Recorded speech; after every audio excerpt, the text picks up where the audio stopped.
আমি আমাদের প্রতিযোগীদের যে অ্যাটেন্ডেন্সটা এটার নাম বলছি, যারা উপস্থিত আছো তারা হাত উঠাবে। হ্যাঁ,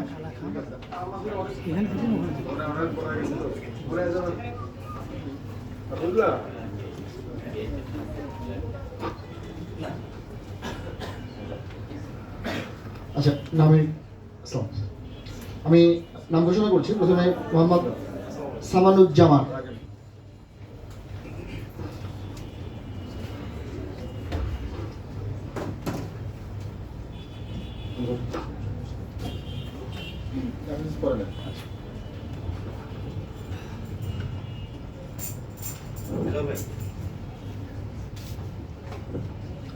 আসসালামু আলাইকুম। কি ব্যাপার, শোক দিবস নাকি? আসসালামু আলাইকুম। দ্বিতীয়বার আরেকবার আসসালামু আলাইকুম। সবাই ভালো আছি? দুপুরে খাইছি?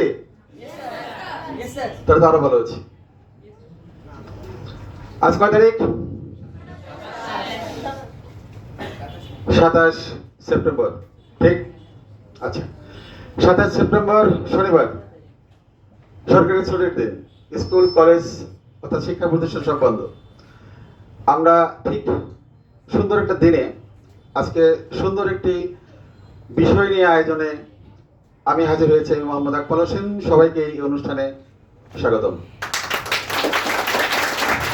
বিশেষ করে গত বছর ডিসেম্বরের 15 তারিখ সম্ভব, তাই না, আমরা একটা মেধা যাচাই পরীক্ষা নিয়েছিলাম। বলেছিলাম কি চলে না, মেধা যাচাই পরীক্ষায় আমরা বলেছিলাম যে পঞ্চম শ্রেণীতে যারা পড়ে ঠিক তাদেরকে আমরা পরীক্ষার মাধ্যমে আমরা নির্ধারণ করব 40 জন।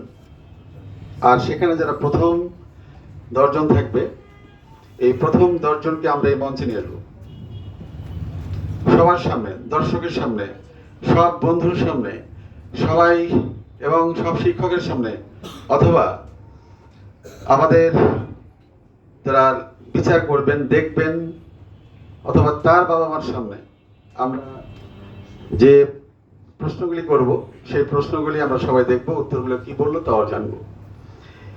এই দক্ষতা যোগ্যতা আসলে সবার সবসময় হয় না। আমরা অনেক সময় জানি, বুঝি, পারি, কিন্তু যখন আমরা সবার সামনে কোনো কিছু বলতে যাই বা বলতে চাই তখন আসলে ভুলে যাই। মনে হয় পারবো, আসলে ভুলে যাই। এবং যেহেতু বিষয়গুলি সব এমসিকিউ, আর এমসিকিউ বিষয়টা হচ্ছে এরকম যে প্রায় প্রশ্নগুলি উত্তরগুলি কাছাকাছি, কোনটা রেখে কোনটা দেব, কোনটা সঠিক কোনটা বেঠিক, এই চিন্তা করতে করতে টাইম ওভার। অদম্য মেধাবীদের জন্য দুর্দান্ত অফার, এই ডায়লগে আমরা গত বছর বিজ্ঞাপন দিয়েছিলাম। এই বিজ্ঞাপনে অংশগ্রহণ করতে এসেছিল শতাধিক নয়, তার চেয়েও বেশি শিক্ষার্থী। আমরা সেখান থেকে আমরা নিয়েছিলাম খুব সম্ভব 42 জন, না 40 জন, 40 জন। এই 40 জন স্টুডেন্টকে আমরা দাওয়াত দিয়েছি আজকের এই দিনে। অনেকের মধ্যে মনে অথবা চিন্তা চেতনায় ভাবনায় বিষয়টা এরকম দাঁড়িয়েছিল যে একটা পরীক্ষা হয়ে যাওয়ার পর আরেকটা পরীক্ষার সময় আসলো, স্যার মনে হয় ল্যাপটপটা নিজেই ব্যবহার করে, এই ল্যাপটপটা মনে আর পাবো না।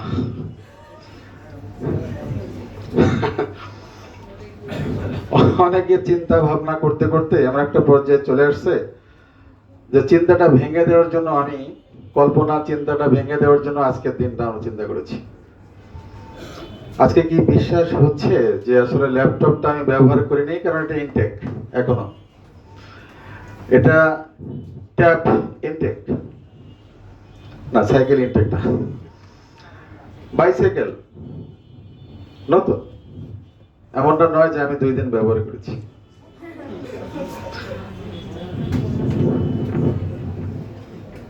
ঠান্ডা বেরোচ্ছে না? একটু উঠে দাও তো, একটু উঠে দাও, এটা উঠে দাও, এটা হ্যাঁ হ্যাঁ হ্যাঁ হ্যাঁ হ্যাঁ, ঠিক আছে ঠিক আছে, ঠিক আর একটু উঠে দাও।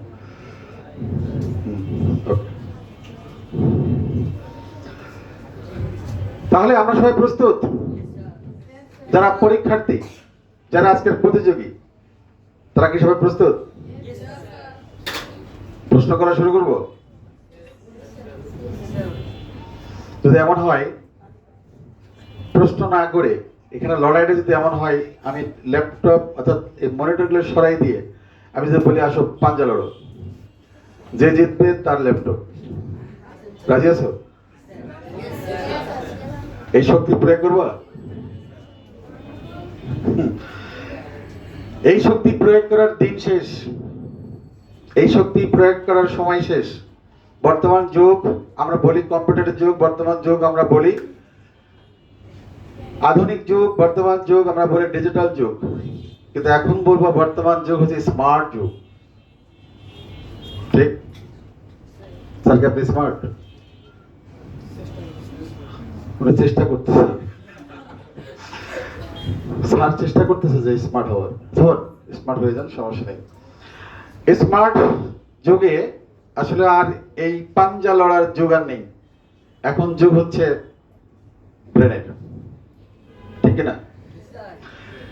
এক সময় আমি তোমাদের বলেছিলাম যে যার শরীরে শক্তি আছে সেই শক্তিশালী নয়, যার অনেক সম্পদ আছে সে শক্তিশালী নয়, শক্তিশালী সেই যার কি আছে? জ্ঞান আছে। যার জ্ঞান এবং গুণ আছে সেই শক্তিশালী। তোমাদের কি মনে হয় যে ইসরায়েলের প্রেসিডেন্ট নেতানিয়াহু, ওনার অনেক শক্তি? অনেক শক্তি? আমি তো মনে করি আমার অনেক ছাত্র আছে যে যদি মনে করে নেতানিয়াহুর যদি একটা দেয় ওর টাক মাথা শেষ, ঠিক না? অথচ সারা বিশ্বটাকে সে নাড়াইতেছে কিভাবে? কি দিয়ে? ব্রেন দিয়ে। ঠিক? তাহলে ব্রেনের খেলায় জিততে হবে, আর ব্রেনের খেলা জিততে গেলে অবশ্যই তোমাকে বুদ্ধি থাকতে হবে। আর বুদ্ধি আসবে কোথা থেকে? চর্চা থেকে। বুদ্ধি আসবে বই পুস্তক থেকে, বিভিন্ন জায়গায় শিক্ষা থেকে। জ্ঞানের কোনো বিকল্প নেই। বর্তমানে স্মার্ট যুগে যার জ্ঞান নেই তার কোনো মূল্য নেই। আর এই স্মার্ট যুগে তোমাকে মূল্যবান করে তোলার জন্যই আমাদের এই ক্ষুদ্র আয়োজন। আজকের এই পড়ন্ত বিকালে, সন্ধ্যা, বিকাল আর নাই, সন্ধ্যা হয়ে গেছে প্রায়, সুন্দর একটি সময় মিরপুর ক্যাডেট কোচিং এর পক্ষ থেকে, মিরপুর ক্যাডেট কোচিং এর পরিবারের পক্ষ থেকে সকল প্রতিযোগী, প্রতিযোগীর সাথে যারা এসেছেন, বাবা অথবা মা, অথবা বাবা মা দুজনেই, অথবা ভাই বোন যে এসেছে অভিভাবক হিসেবে, সেই সাথে আমার সাথে আমার দেখার জন্য, বোঝার জন্য, ভালো লাগার জন্য, জ্ঞান অর্জন করার জন্য এসেছে আমাদের আবাসিক ব্যবস্থায় থাকা ছাত্র ছাত্রীরা দেখার জন্য। কারণ অনেকগুলি প্রশ্ন শুনলেও তো অনেক কিছু জানতে পারবে। সবাইকে আরেকবার আমার হৃদয়ের গভীর থেকে ভালোবাসা এবং শুভেচ্ছা। আমি আজকের এই প্রতিযোগিতায় যারা প্রথম, দ্বিতীয়, তৃতীয়, এটা বিষয় নয়, বিষয়টা হচ্ছে 40 জন এসেছে কিনা আমি জানি না। আমরা একটু দেখতে চাই কারা কারা এসেছে, সেই অনুযায়ী আমরা মঞ্চে আহ্বান করব এবং মঞ্চ থেকে আমরা প্রশ্ন উত্তর পর্বে চলে যাব। কারণ আজকের সময়টাই হচ্ছে যে কাজ, তা হচ্ছে প্রশ্ন এবং উত্তর। একটা কন্ডিশনটা হচ্ছে এরকম যে এখানে আসবে সে প্রশ্ন শুনবে, দেখবে এবং বলবে। কোনো কথা ওই সময়ের জন্য অডিয়েন্স থেকে এরকম করা যাবে না। যদি কোনো শব্দ আমাদের কানে আসে, মানে এসে যায়, তাহলে বুঝতে হবে ওর কানেও আসছে, তাহলে ওইটার নাম্বার মাইনাস হবে।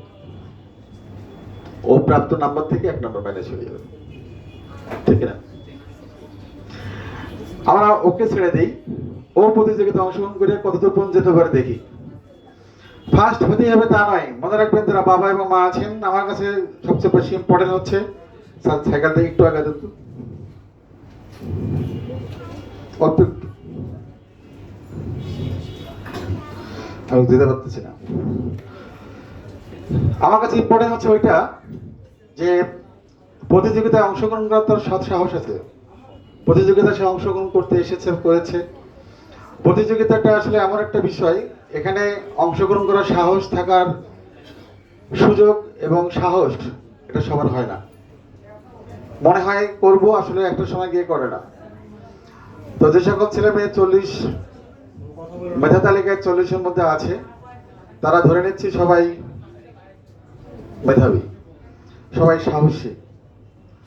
আর এখানে বিষয়টা হলো অনেক বেশি জানতে হয় তা না, অনেক বেশি পড়তে হয় তা নয়। বিষয়টা হচ্ছে যতটুকু আমি জানি ততটুকু আমি দিতে পারি কিনা, যতটুকু আমি জানি ততটুকু আসলে প্রশ্নের সঙ্গে উত্তর মেলাতে পারি কিনা, এটা যে বুঝতে পারে সে তো বুদ্ধিমান। বাংলাদেশ ক্যাডেট কলেজ মোট 12টি ক্যাডেট কলেজে, মিরপুর ক্যাডেট কোচিংয়ের একমাত্র চর্চা হচ্ছে এই 12টি ক্যাডেট কলেজের ছাত্রছাত্রী লিখিত পরীক্ষা থেকে শুরু করে মৌখিক এবং মেডিকেল টেস্টে যাতে অ্যালাউ হয়, এই প্রচেষ্টায় আমরা পরিশ্রম করে যাচ্ছি। আমরা পা দিয়েছি 2025 সালে 33তম বছর। আমরা যে সকল ছেলে মেয়েকে আজকে ডেকেছি, বাজারে এসেছে, আমাদের লক্ষ্য একটাই, সেটা হচ্ছে এই সকল ছেলে মেয়েদেরকে তৈরি করে তাদেরকে আমরা বাংলাদেশ ক্যাডেট কলেজে ভর্তি পরীক্ষায় যাতে যোগ্য হয়, সেই যোগ্যতা তৈরি করার লক্ষ্যেই আমাদের সব আয়োজন বা প্রয়াস। ক্যাডেট কলেজের ভর্তি পরীক্ষাগুলি এমনই যে লিখিত পরীক্ষায় উত্তীর্ণ হওয়ার পরে অনেক ছেলে মেয়ে, ভালো ছাত্রছাত্রী যখন মৌখিক পরীক্ষা দিতে যায় বা ভাইভা দিতে যায়, তখন আমাদের আশা তো পূর্ণ করে না, বরঞ্চ পিতামাতা যে প্রত্যাশা করে, স্বপ্ন দেখে, সে স্বপ্নটা ভেঙে যায়। তার কারণ হলো সে অনেক জানা জিনিস ভুল করে বা ভুলে যায়।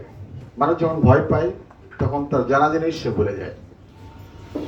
আমরা যখন ভয় পাই তখন আসলে কি করতে হবে আমরা জানি, কিন্তু তখন মনে থাকে না। ইভেন যারা আমরা তেলাপোকা ভয় পাই, মাশাআল্লাহ, তেলাপোকা ঘরে দেখার পর কি করব সেটা দেখেও অনেক সময় আমরা যারা ভয় পাই না তারা হেসে উঠি। তার মানে মানুষ যখন ভয় পায় তার করণীয় সম্পর্কে সে ভুলে যায়। ঠিক সেরকম ভাইবা বোর্ডে গিয়ে অনেক ছেলে মেয়ে এমন ভয় পেয়ে যায়, অনেক ভালো রেজাল্ট করার পরেও সে ভালো করে না। তো ক্যাডেট কলেজ কর্তৃপক্ষ এমন এক ছাত্র বা ছাত্রীকে চায় যে শুধুমাত্র ভালো ছাত্র তা না, সে শুধুমাত্র স্মার্ট তা না, সে শুধুমাত্র আইকিউতে ভালো তা না, সে শুধুমাত্র খেলাধুলায় ভালো শুধু তা না। এমন একজন ছাত্র এবং ছাত্রীকে চায় যে সব মিলিয়ে ভালো, শুধু একদিক দিয়ে অনেক ভালো আর একদিক দিয়ে কিছুই নেই, এরকম ছাত্র বা ছাত্রীকে তারা চায় না। তারা চায় সব মিলিয়ে যে ভালো। আমরা দেখি যে আমরা ডিফেন্স অফিসারদের দিকে তাকালে মনে হয় যে সাধারণ মানুষের চেয়ে তারা খুবই স্মার্ট। বিষয়টা এমন নয় যে তারা আমাদের চেয়ে অনেক বেশি শিক্ষিত, বিষয়টা তা না। বিষয়টা হচ্ছে তাদের জীবনের ডিসিপ্লিন এবং চর্চা, এক্সারসাইজ। মূলত হচ্ছে ডিসিপ্লিনটা হচ্ছে মূল, এবং সাহস যদি ডিসিপ্লিনের সাথে সাহস যুক্ত হয় তাহলে তারা স্মার্ট হয়ে যায়। আর এই ধরনের মানুষকে দেখলে আসলে ভালো লাগে, যেমনটি ভালো লাগে আমরা যে কোনো স্থানের চেয়ে যখন আমরা প্রবেশ করি কোনো সেনানিবাসে প্রবেশ করার সাথে সাথে আমাদের কিন্তু মনটা ভালো হয়ে যায়, আমরা নিজেরাও ভালো হয়ে যাই। আমরা অনিয়ম করি, বিশৃঙ্খলা করি, আর সেই বিশৃঙ্খলাকারী অনিয়মকারী যে মানুষটি যখন সেনানিবাসে ঢোকে, কি সুশৃঙ্খল বাবাই যান। এমপি চেকপোস্টের আগে একটা রিক্সা বা গাড়ি হর্ন দিতে দিতে কান ঝালাপালা করে, রিক্সা বেল দিতে দিতে মনে হয় একটা রিক্সার উপর দিয়ে উঠে যাবে। যখন চেকপোস্ট পার হয় তখন সে ভদ্রলোক। গাড়ির ড্রাইভার থেকে শুরু করে রিক্সার ড্রাইভার সবাই ভদ্রলোক। এবং যে রাস্তা দিয়ে হাঁটে সে মোবাইলও চালায় না, কারণ লেখা আছে চলন্ত অবস্থায় মোবাইল ব্যবহার করবেন না। আর এর নাম ক্যান্টনমেন্ট। তাহলে ডিসিপ্লিন আসলে সৌন্দর্য সৃষ্টি করে। আর এখানেই আমরা মনে করি যে এই জায়গায় যাওয়ার জন্য যে সকল ছেলে মেয়েকে আমরা তৈরি করার চেষ্টা করি, সেখানেও ডিসিপ্লিনের বিষয় আছে। আমরা চাই মেধার সাথে তার সাহস এবং এই ডিসিপ্লিনটা যোগ করে একটা সফলতা আসুক।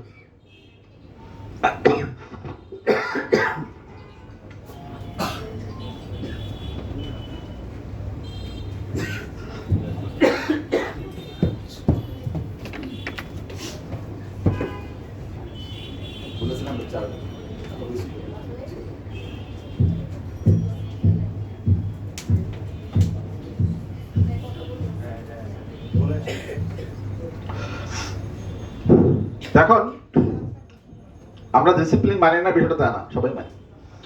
তারপরেও জীবনের সফলতার জন্য কিছু ডিসিপ্লিন বেশি করে মানতে হয়। তার মধ্যে একটা হচ্ছে ক্যাডেট কলেজে ভর্তি পরীক্ষার জন্য ক্যাডেট কোচিং যারা করতে আসে তাদেরকে আমরা এই শিক্ষাটা দিয়ে থাকি। পুঁথিগত বিদ্যা এবং তার আনুষঙ্গিক বিদ্যা যোগ করে ডিসিপ্লিন সংমিশ্রণ করে তার সাধনাকে আমরা সফলতায় পৌঁছে দিই। আজকে যারা ক্লাস 6-এ, এরা ছিল ক্লাস 5-এ। ক্লাস 6-এর এই ক্লাস 5-এর ছাত্রছাত্রীরা যখন স্বপ্ন দেখেছে আমি ক্যাডেট কলেজে ভর্তি হব, তখন হয়তো যে কোনো কোচিংয়ে, মিরপুর ক্যাডেট কোচিং বিষয়টা নয়, যে কোনো কোচিংয়ে সে হয়তো ভর্তির চিন্তা করেছে। অথবা ক্যাডেট কোচিংয়ের নাম শুনে সে হয়তো নিজের স্বপ্ন দেখা শুরু করেছে যে সে কোচিং করবে। আবার এমন আছে অনেক বাবা এবং মা হয়তো যখন ছোট ছিল বাবু তখনও চিন্তা করেছে, ক্যাডেট কলেজের পাশ দিয়ে গিয়েছে, ক্যাডেট কলেজের কথা শুনেছে, ক্যাডেট কোচিং এর ছাত্র দেখেছে, ক্যাডেট কলেজের পোশাক দেখেছে, সবকিছু মিলিয়ে সে ভেবেছে যে আমার বাবুটা যখন বড় হবে আমিও ওরে কোচিং করাবো এবং ক্যাডেট কলেজে পাঠাবো। এদের স্বপ্ন। এই স্বপ্ন পূরণের প্রত্যয়ে মিরপুর ক্যাডেট কোচিং দীর্ঘদিন কাজ করে যাচ্ছে। আর আজকে ধারাবাহিকতায় এমন একটি আয়োজন, তার নাম হচ্ছে কুইজ প্রতিযোগিতা 2024। অদম্য মেধাবীদের জন্য দুর্দান্ত অফার। সেই অফারে আজকে যে মেধার জয়ে জয়ী হবে সে প্রথম পুরস্কার হিসেবে পাবে একটি ল্যাপটপ, এবং দ্বিতীয় পুরস্কার যে হবে, দ্বিতীয় স্থান যে অধিকার করবে সে পাবে একটি বেল নাই আছে তো বাইসাইকেল, তার জন্য রয়েছে একটি বাইসাইকেল, এবং যে তৃতীয় হবে তার জন্য রয়েছে একটি ট্যাব। ঠিক না, নাকি আর কিছু? ঠিক আছে তো। এবং প্রথম 10 জনের সাথে যেহেতু কথা হবে এখানে, 10 জন না 12 জন? 12 জন। প্রথম 12 জন, কারণ একই নাম্বার 2 জনের আছে। প্রথম 12 জনের সাথে কথা হবে এখানে। আর প্রথম 12 জনের মধ্যে যে প্রথম, দ্বিতীয়, তৃতীয় বললাম, পরবর্তী সবার জন্য আমাদের পক্ষ থেকে আকর্ষণীয় পুরস্কার আছে। এরপরে সবার জন্য, যারা আজকে এসেছি আমরা সবার জন্যই, হতাশ হওয়ার কোনো কারণ নেই। তোমার বন্ধু পারে, তুমিও পারবে। তোমার বন্ধু মঞ্চে কথা বলবে, তুমি দেখবে। কাজকে তুমি দেখবে, এক সময় তোমার বন্ধু, তুমি করবে, তোমার বন্ধু দেখবে। এটাই তো নিয়ম। তো সেক্ষেত্রে তোমরা একটু ধৈর্য সহকারে দেখবে তোমার বন্ধু এই 10 জন বা 12 জনের মধ্যে কেমন কম্পিটিশন করে, কি কি পারে, সেই প্রসঙ্গে তুমি পারো কিনা, তুমি মনে মনে ভাবো। আর সবার জন্য রয়েছে মোট 40 জনের রয়েছে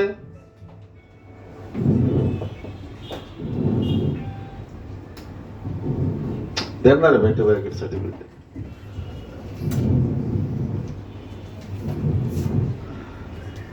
প্রত্যেকের জন্য আমাদের পক্ষ থেকে, মিরপুর ক্যাডেট কোচিং এর পক্ষ থেকে একটা করে সার্টিফিকেট আছে।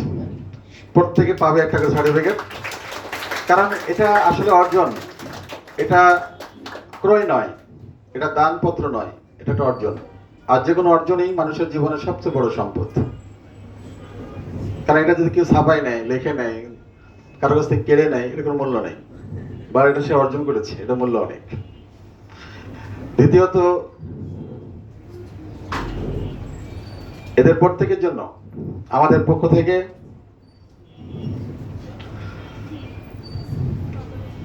একটা করে খাম আছে। মনে মনে ভাবছে, স্যার খাম ভিতরে কি আছে? ভিতরে কি আছে এটা বলবো না, কারণ এটা বলা যায় না, ভালো লাগে না বলতে। এটা ভিতরে কিছু একটা আছে। আমি তোমাকে চিঠি দিয়েছি, যে আমি তোমাকে অনেক ভালোবাসি। এই চিঠির মূল্য তো অনেক, সমস্যা কি, এটার মধ্যে আছে, বাসায় গিয়ে পড়ে নিও, চিঠিটা রেখে দিও, ঠিক কিনা?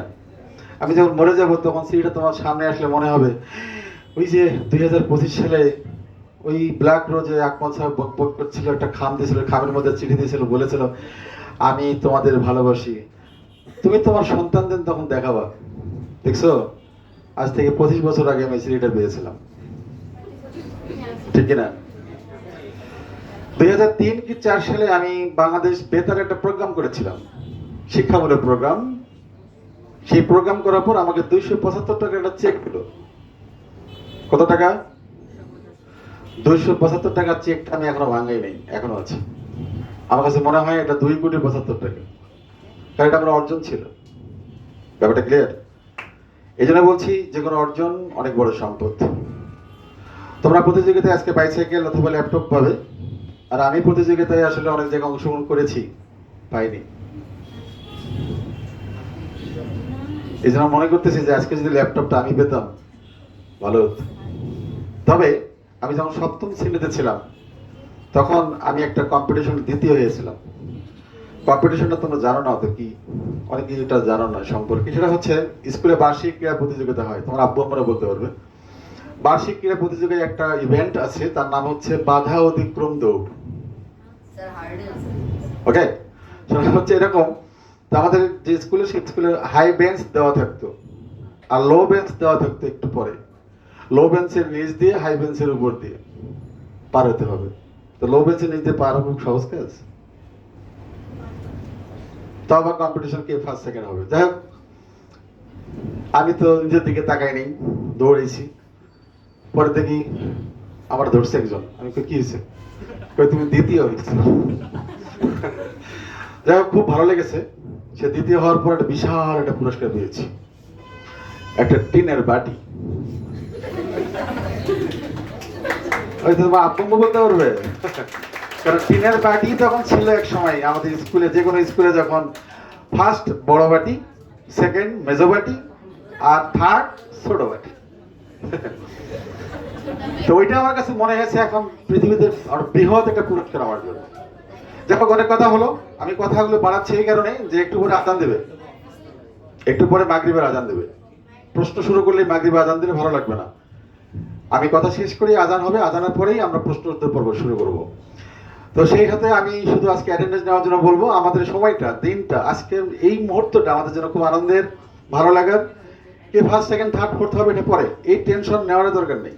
আমরা সবাই একসাথে এসেছি, কিছু সময় কাটাবো, কিছু সময় আমরা ভালো লাগবে, দেখবা যে ভালো লাগার মতো অনেক কিছু আছে। আয়োজন করছি আমরা তোমাদের জন্য, আজকের এই আয়োজনটা তোমাদের জন্য, তোমাদেরকে নিয়ে আয়োজন।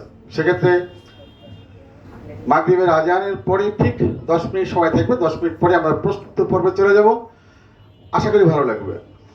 আমরা দেখেছি ইন্ডিয়াতে একটা প্রোগ্রাম, তোমার আব্বু আম্মু তোমরা বলতে পারবো না, তোমার আব্বু আম্মু দেখেছে, আমরা দেখেছি। কন বনেগা, কে হবে কোটিপতি। তো আজকে আমরা বলবো কে হবে ল্যাপটপ বিজয়ী। ঠিক, যারা আজকে প্রতিযোগী, প্রথম 12 জন, একটু হাত উঠাও তো, প্রথম 12 জনের হাত উঠাও।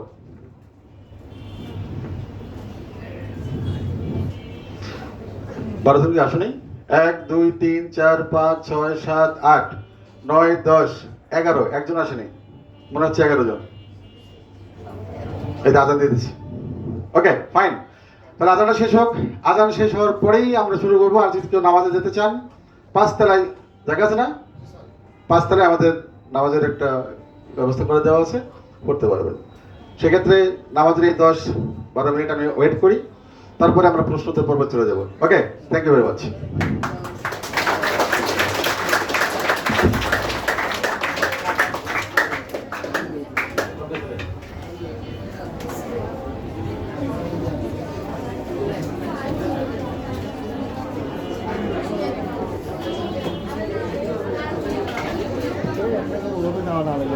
পরে নিলেও হবে, 11 জন আসছে না, পরে যদি আসে কেউ।